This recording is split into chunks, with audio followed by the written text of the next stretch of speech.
Okay, so my name's Caroline Smith. I'm a Diamond member, and what I want to know is when you initially started investing and starting to scale, when you got your returns back in, how much of that, percentage wise, close enough as you can get, were you investing back in, saving, and then also putting away into investments? Okay, well, Or my what my you would rapid suggest? period of scaling that happened in late 2011. So at that point, I was doing, the first half of 2011, I might have been doing a few hundred to a few $1,000s a month, and I was selling my courses, which were all under $200. And towards the end of that year, around I think it was September, I remember I did about $3,000 or $4,000. And then the next month I did 7,000, and I've told you guys the story before. And then it went to 15,000, and then backwards, and then to 45,000, 80,000, and beyond. So at that point, I was investing most of it. I would say over 70% of all the money that I was making, as it would flow back into my bank account, I would go and spend that on traffic.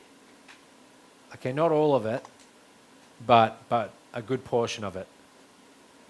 And so, besides that, I wasn't spending my money on anything else. I was watching my bank account balance every single day. Okay, that was a habit I used to do all the time. And I still watch it pretty closely. Like every week, I'll get an update of total assets. I get a full breakdown of total assets which I have. But so I'd log into the bank account and I would watch it, and I was watching my bank balance on its journey up to $100,000 because that was my goal. One of my mentors, Dagan Smith, he had talked about how when he crossed that first bank balance of $100,000, he'd taken a screenshot of the bank balance and he had printed that off and put it on his... Okay, are we still filming? Are we on battery? Okay, anyway, so he had actually put that on his like whiteboard. So that was my goal, to get to $100,000. So whatever I didn't spend on traffic, I was saving. I was still driving around a $200, $300 car.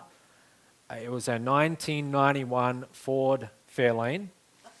And besides that, my overheads were very low. At that point, I had 1 or 2 staff. I had an office which was costing me about $700 a month, 5 minutes from where I was living. And all I did was work. I worked 7 days a week. I would usually wake up around 9, 10 a.m., go to the office, and I would just work until 6, 7 p.m., come home, go for a run, make myself dinner, then drive back to the office. And that was my life. And I loved it. But that's what I did. So the sort of thing that I would spend the money on was Facebook advertising. That was one. I was doing solo ads, okay, but bigger solo ads than what you typically hear about. I wasn't spending just $50 here and there. I would do solo ads with the bigger solo ad vendors, like $2,000, $3,000, $4,000 at a time. And I started taking bigger and bigger bets. So I remember buying advertising from some of these companies and spending $5,000, $10,000 at a time. I remember advertising in a magazine, and as part of that advertisement, I think I spent $5,000 to $10,000. I got featured on the cover of the magazine because that's how you could buy yourself onto the cover, and I got like a 2-page spread. So yeah, most of the money was just reinvested back into the business. And at that point, I wasn't yet comfortable with spending my money on staff. I hadn't yet got over that hurdle in my mind. I still kept thinking, no, if I want to scale, I can just do the work myself. So that held me back for a while. That prevented me from getting to the really big numbers.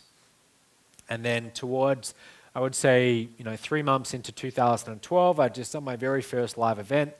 I started hiring a lot more people, and I started getting comfortable with the idea of hiring people to buy back my time.